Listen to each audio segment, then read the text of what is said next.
नमस्कार दोस्तों। बड़े बूढ़े कह गए हैं कि प्यार किया तो डरना क्या। आज दोस्तों हम मध्यकालीन भारत के प्यार की एक ऐसे ही अनोखी और ऐतिहासिक कहानी दोस्तों आपको सुना जा रहे हैं। दोस्तों आज हम मध्यकालीन भारत के जोधा और अकबर की प्रचलित जो लव स्टोरी है, जो प्रेम कहानी है, वो हम आपको सुनाने जा रहे हैं। तो चलिए दोस्तों वीडियो को बिना किसी देरी से शुरुआत करते हैं। दोस्तों सबसे पहले समझिए कि अकबर कौन था। माना जाता है कि अकबर मुगल वंश का सबसे बड़ा महान शासक था। उसको द ग्रेट की उपाधि से नवाजा जाता था। अकबर का पूरा नाम अबुल फतह जलालुद्दीन मोहम्मद अकबर था। अकबर मात्र 14 वर्ष की आयु में अपने पिता हुमायूं की मृत्यु के बाद 1556 ईस्वी में मुगल शासक की गद्दी पर बैठा था। दोस्तों अकबर की 25 से अधिक पत्नियां थी, लेकिन उन पत्नियों में से वो जोधाबाई को सबसे ज्यादा प्रेम करता था और सम्मान देता था। दोस्तों अकबर जोधाबाई के प्रति बहुत ज्यादा अपना प्यार दिखाता था।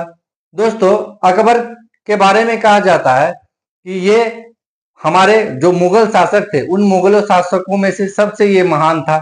इसको द ग्रेट की उपाधि से नवाजा गया है।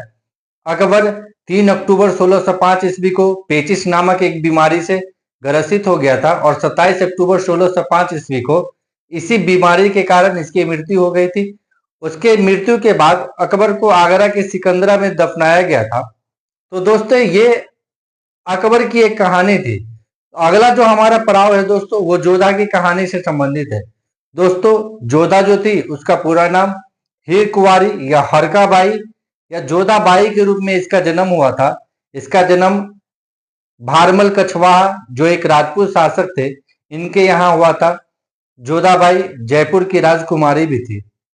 दोस्तों माना जाता है कि जोधा और अकबर के शादी का किस्सा या जोधा के अकबर के प्रेम कहानी का किस्सा बहुत ही रहस्यमय है। पहले तो कुछ इतिहासकार मानते हैं कि जोधा और अकबर की शादी एक प्रेमिक दृष्टिकोण से हुई थी, लेकिन कुछ इतिहासकारों का मानना है कि जोधा और अकबर की शादी एक राजनीतिक समझौते की हुई थी। दोस्तों इनकी शादी कैसे हुई, तो सबसे पहले हम इनकी शादी पे गौर करें तो माना जाता है कि एक बार जब अकबर मोइनुद्दीन चिश्ती की दरगाह पर नमाज अदा करने के लिए जा रहे थे, तब जोधाबाई के पिता यानी भारमल कछवाहा आकर अकबर को बताते हैं कि उनके बड़े भाई शुजा के साथ उनके साले सरफुद्दीन मिर्जा की लड़ाई चल रही है और इस लड़ाई में सरफुद्दीन मिर्जा चाहता है कि भारमल कछवाहा अपने बेटे और भतीजे को उसके हवाले कर दे। भारमल कछवाहा मजबूरीवश अपने 2 बेटों और भतीजों को उसके हवाले भी कर देता है। फिर भी सरफुद्दीन मिर्जा संतुष्ट नहीं होता है। सरफुद्दीन मिर्जा के ना संतुष्टि के कारण वो चाहता है कि वो भारमल कछवाहा और उसके भाई को पूरे तरीके से बर्बाद करे। इसी कारण अकबर भारमल कछवाहा इस परेशानी से बचने के लिए अकबर के पास पहुंचता है। तब जाकर अकबर जो जोधाबाई से यानी हरकाबाई या हीर कुंवारी से शादी का प्रस्ताव रखता है और कहता है कि यदि आप यानी भारमल कछवाहा अपनी बेटी का शादी अकबर से करा देंगे तब जाके उसके साले सरफुद्दीन मिर्जा उनको कभी तंग नहीं करेगा। इसी प्रस्ताव के तहत, इसी गठबंधन के तहत, इसी राजनीतिक समझौता के तहत माना जाता है कि जोधा और अकबर की शादी हुई।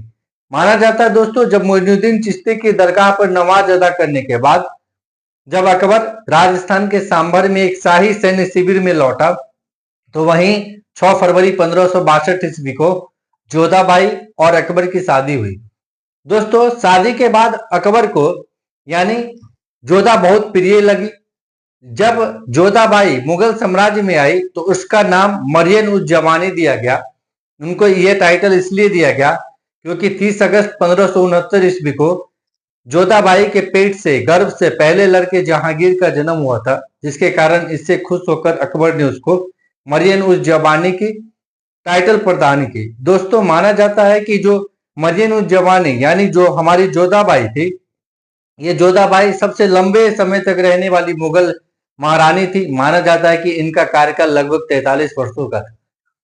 चूंकि दोस्तों अकबर और जोधा की शादी एक राजनीतिक गठबंधन या समझौते के तहत हुई थी, लेकिन माना जाता है कि शादी के बाद अकबर का इतना अधिक प्रेम जोधा के प्रति हुआ कि वो 25 पत्नियों में से सबसे ज्यादा प्रेम जोधाबाई को करता था। और कुछ इतिहासकार ये भी मानते हैं कि जोधाबाई अकबर के प्यार की पहली और आखिरी निशानी भी है। दोस्तों, माना जाता है कि जोधाबाई एक हिंदू धर्म की महिला थी। जब शादी करने के बाद अकबर के दरबार में, उस बड़े राज दरबार में जब जाती है तो वहां भी वो हिंदू धर्म स्वीकार करी रहती है और इस्लाम धर्म नहीं अपनाती है। माना जाता है कि इन दोनों के शादी के बाद ही अकबर भी हिंदू धर्म और हिंदुओं के प्रति थोड़ा सा अपना मनोभाव रखने लगा, उसके तरफ उनका रुझान बढ़ने लगा।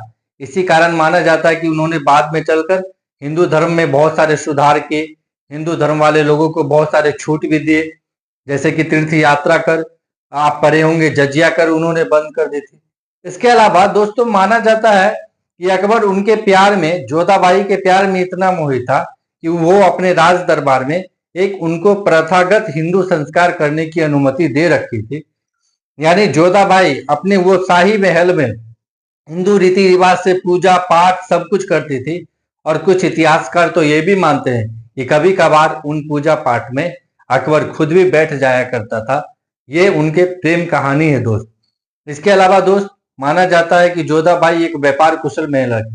जैसा कि आप जानते हैं कि बड़े लोग जो होते हैं, राजकुमारी की बेटी होने के कारण वो व्यापार में पूरा कुशल थी। मुगल साम्राज्य का वो बहुत सारे मसाले की खेती, रेशम की खेती वगैरह का पूरा व्यापार वो देखती थी। तो ये एक प्रकार से कह सकते हैं कि जोधा जो थी वो अकबर के लिए एक राजा और एक रानी की कहावत के तौर पर सिद्ध हुई। दोस्तों, माना जाता है कि जब अकबर की मृत्यु हुई तब इनको आगरा में ही रखा गया, और आगरा में जब रखा गया तो उसके बाद 1623 ईस्वी में भी मानी जाती है कि जोधाबाई की भी मृत्यु हो गई, और उनको आगरा में ही अकबर के जहां मकबरे हैं सिकंदरा में, उन्हीं के ठीक बगल में उनकी इच्छा अनुसार दफना दिया गया। दोस्तों, ये थी जोधा और अकबर की प्रेम कहानी। ये प्रेम कहानी दोस्तों हमारे मुगल भारत की या मध्यकालीन इतिहास की सबसे ज्यादा अनोखी, सबसे ज्यादा ऐतिहासिक और सबसे ज्यादा विवादास्पद भी रही है। कुछ लोगों का मानना है कि ये प्रेम कहानी नहीं बल्कि एक राजनीतिक गठबंधन है। कुछ लोग इनको और अधिक विवादास्पद मानते हैं क्योंकि दो धर्मों का टकराव वहां मिलता है। लेकिन दोस्तों, माना जाता है कि जोधाबाई ही अकबर की पहली, सच्ची और आखिरी प्यार की निशानी थी। दोस्तों, ये थी हमारी कहानी। ये वीडियो अगर आपको पसंद आई हो तो ऐसे ही चाहने वाले लोगों तक आप ये वीडियो को शेयर कर दीजिएगा। इस वीडियो को लाइक कीजिएगा, सब्सक्राइब कीजिएगा और बेल आइकन को दबाना मत भूलिएगा। जय हिंद।